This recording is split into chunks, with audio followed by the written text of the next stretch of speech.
Hi everyone, Janie here. I am at my third video where we are reading directly from the Bible. I'm trying not to add extra fluff. I'm just trying to read straight from the Bible. We were at Genesis and we were actually at part 5, which is titled The Descendants of Adam. So if you want to keep this video on while you're just doing your dishes or you're at work or you just want to listen to someone read the Bible to you, then maybe I'm your person. Maybe a little commentary, but not too much. Alright. So I'm at page 5 and I am reading from the New Living Translation.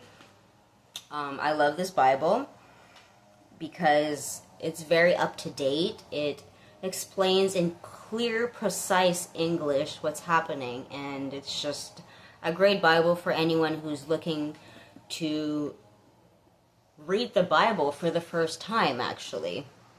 I don't know much about the other Bibles. I do have the Ethiopian Bible, which is like the Book of Enoch, which is probably all the information that the Catholic Bibles have taken out of the original Bible. I've noticed that this version, the New Living Translation, does have some verses that are missing out of it. Not sure if that's a conspiracy or not. It doesn't matter because I can just grab my King James Version and find the verse that they took out, and I'm like, okay, I can see why they took that out. But that's the conspiracy theorist inside me that thinks that way. Alright, so we are at part 5 of Genesis, and this is titled The Descendants of Adam. This is the written account of the descendants of Adam. When God created human beings, he made them to be like himself. He created them male and female, and he blessed them and called them human. When Adam was 130 years old, he became the father of a son who was just like him in his very image. He named his son Set. After the birth of Set, Adam lived another 800 years, and he had other sons and daughters. Adam lived 930 years, and then he died. When Set was 105 years old, he became the father of Enosh. After the birth of Enosh, or maybe it's Enoch, Set lived another 807 years, and he had other sons and daughters. Set lived 912 years, and then he died. When Enosh was 90 years old, he became the father of Canaan. After the birth of Canaan, Enosh lived another 815 years, and he had other sons and daughters. Enosh lived to be 905 years, and then he died. When Canaan was 70 years old, he became the father of Mahalalel. After the birth of Mahalalel, Canaan lived another 840 years, and he had other sons and daughters. Canaan lived 910 years, and then he died. When Mahalalel was 65 years old, he became the father of Jared. After the birth of Jared, Mahalalel lived another 830 years, and he had other sons and daughters. Mahalalel lived 895 years, and then he died. When Jared was 162 years old, he became the father of Enoch. After the birth of Enoch, Jared lived 800 years, and he had other sons and daughters. Jared lived 962 years, and then he died. Can you just imagine how many sons and daughters you'd have in that time span? Whew. When Enoch was 65 years old, he became the father of Methuselah. After the birth of Methuselah, Enoch lived in close fellowship with God for another 300 years, and he had other sons and daughters. Enoch lived 365 years, walking in close fellowship with God. Then, one day, he disappeared because God took him. When Methuselah was 187 years old, he became the father of Lamech. After the birth of Lamech, Methuselah lived another 782 years, and then he had other sons and daughters. Methuselah lived 969 years, and then he died. When Lamech was 182 years old, he became the father of a son. Lamech named his son Noah. He said, "May he bring us relief from our work and the painful labor of farming, this ground that the Lord had cursed." After the birth of Noah, Lamech lived another 595 years, and he had other sons and daughters. Lamech lived 777 years, and then he died. By the time Noah was 500 years old, he was the father of Shem, Ham, and Japheth.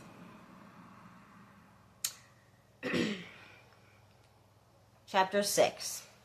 A World Gone Wrong. Then the people began to multiply on the earth, and daughters were born to them. The sons of God saw the beautiful woman, and took any that they wanted as their wives. Then the Lord said, "My spirit will not put up with humans for such a long time, for they are only mortal flesh. In the future, their normal lifespan will be no more than 120 years. In those days, and for some other time after, giant Nephilites lived on the earth, for whenever the sons of God had intercourse with women, they gave birth to children who became the heroes and famous warriors of ancient times." Sound familiar? Interesting. Greek mythology, maybe? Indian mythology? You know what I'm talking about. If you know, you know. Let's continue. The Lord observed the extent of human wickedness on the earth, and then he saw that everything they thought or imagined was consistently and totally evil. So the Lord was sorry that he ever made them and put them on the earth. It broke his heart. And the Lord said, "I will wipe this human race I have created from the face of the earth. Yes, I will destroy every living thing, all the people, the large animals, the small animals that scurry along the ground, and even the birds in the sky. I am sorry I ever made them." But Noah found favor with the Lord. The story of Noah. This is the account of Noah and his family. Noah was a righteous man, the only blameless person living on earth at the time, and he walked in close fellowship with God. Noah was the father of 3 sons, Shem, Ham, and Japheth. Now God saw that the earth had become corrupt and was filled with violence. God observed all this corruption in the world, for everyone on earth was corrupt. So God said to Noah, "I have decided to destroy all living creatures, for they have filled the earth with violence. Yes, I will wipe them out along with the earth. Build a large boat from cypress wood and waterproof it with tar, inside and out.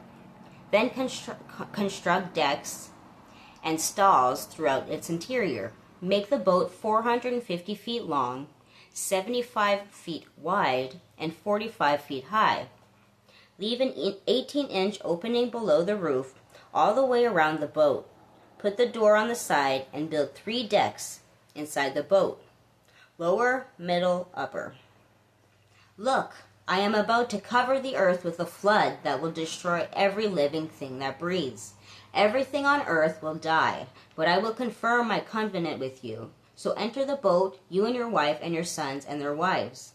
Bring a pair of every kind of animal, a male and a female, in the boat with you to keep them alive during the flood.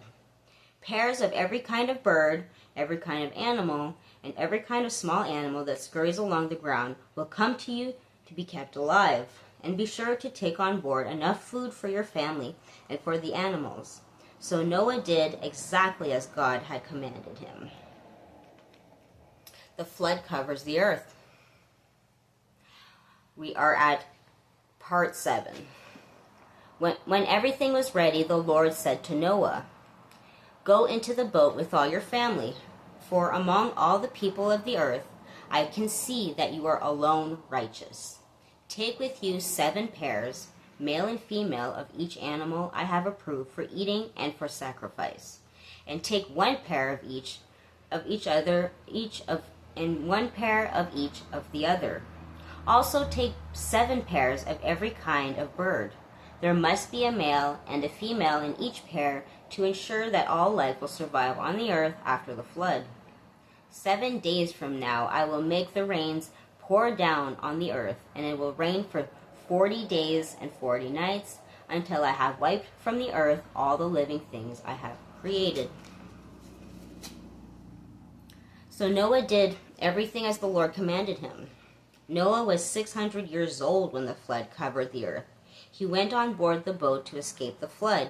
He and his wife and his sons and their wives. With them were all the various kinds of animals, those approved for eating and for sacrifice, and those that were not, along with all the birds and the small animals that scurried along the ground.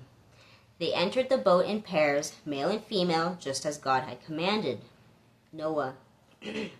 After 7 days, the waters of the flood came and covered the earth. When Noah was 600 years old, on the 17th day of the 2nd month, all the underground waters erupted from the earth, and the rain fell in mighty torrents from the sky. The rain continued to fall for 40 days and 40 nights. That very day Noah had gone into the boat with his wife and his sons, Shem, Ham, and Japheth, and their wives. Within them in the boats were pairs of every kind of animal, domestic and wild, large and small, along with birds of every kind. 2 by 2 they came onto the boat, representing every living creature that breathes. A male and female of each kind entered, just as God had commanded Noah. Then the Lord closed the doors behind them. For 40 days, and the floodwaters grew deeper, covering the ground and lifting the boat high above the earth. As the waters rose higher and higher above the ground, the boat floated safely on the surface. Finally, the water covered even the highest mountains on the earth, rising more than 22 feet above the highest peaks. All the living things on the earth died: birds, domestic animals, wild animals, small animals that scurried along the ground, and all the people. Everything that breathed and lived on dry land died. God wiped out every living thing on earth: people, livestock, small animals that scurried along the ground, and the birds of the sky. All were destroyed. The only people who survived were Noah and those with him in the boat, and the floodwaters covered the earth for 150 days. Part 8. The flood recedes. But God remembered Noah and all the wild animals and livestock with him in the boat. He sent a wind to blow across the earth, and the floodwaters began to recede. The underground waters stopped flowing, and the torrential rains from the sky were stopped. So the floodwaters gradually receded from the earth. After 150 days, exactly 5 months from the time the flood began, the boat came to rest on the mountains of Ararat.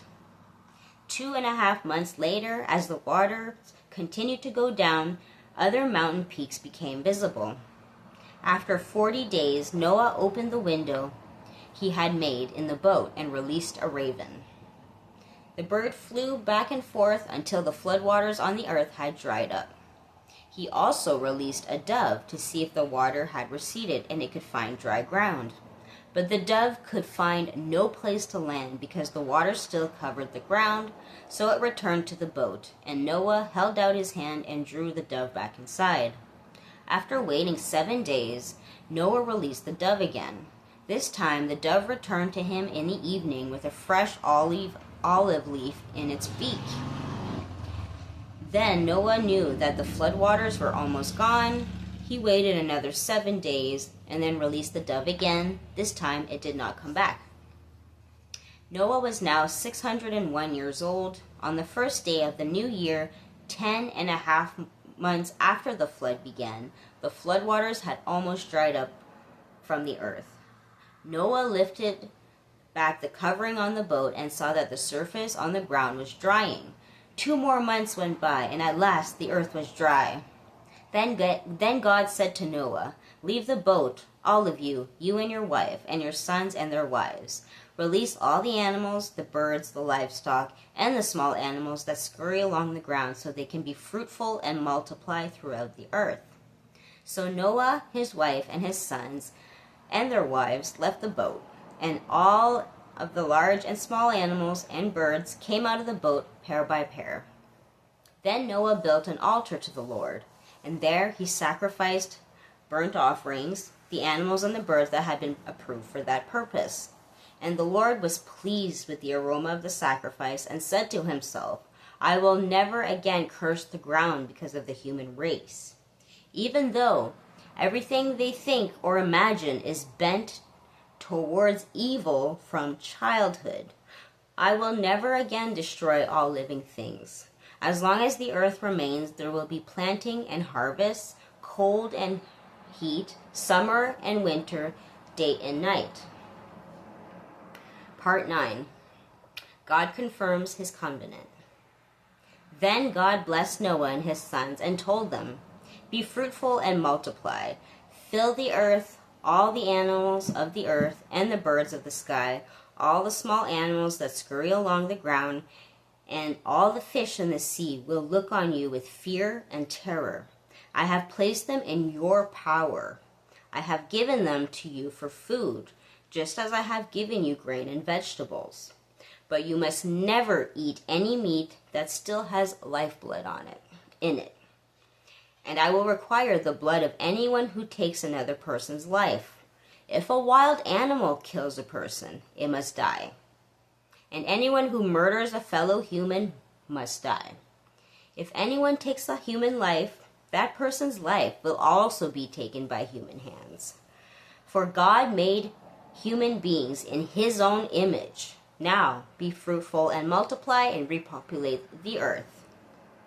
Then God told Noah and his sons, I hereby confirm my covenant with you and your descendants, and with all the animals that were on the boat with you, the birds, the livestock, and yes, all the wild animals, every living creature on earth. Yes, I am confirming my covenant with you. Never again will floodwaters kill all living creatures. Never again will a flood destroy the earth. Then God said, I am giving you a sign of my covenant with you and with all living creatures for all generations to come. I have placed my rainbow in the clouds. It's the sign of my covenant with you and with the earth. And when I send clouds over the earth, the rainbow will appear in the clouds. And I will remember my covenant with you and with all living creatures. Never again will the floodwaters destroy all life. When I see the rainbow in the clouds, I will remember the eternal covenant between God and every living creature on earth. Then God said to Noah, Yes, this rainbow is a sign of the covenant I am confirming with all the creatures on the earth. So the rainbow belongs to God. Let's make that clear. Noah's sons. The sons of Noah who came out of the boat with their father were Shem, Ham, and Japheth. Ham is the father of Canaan. From these three sons of Noah came all the people who now populate the earth. After the flood, Noah began to cultivate the ground, and he planted a vineyard. One day he drank some wine he had made, and then he became drunk and lay naked inside his tent. Ham, the father of Canaan, saw that his father was naked and went outside and told his brothers. Then Shem and Japheth took a robe, held it over their shoulders, and backed into the tent to cover their father. As they did this, they looked the other way so that they would not see him naked. When Noah woke up from his stupor, he learned what Ham, his youngest son, had done. Then he cursed Canaan, the son of Ham. May Canaan be cursed. May the lowest of servants to his relatives. Then Noah said, May the Lord, the God of Shem, be blessed, and may Canaan be his servant. May God expand the territory of Japheth.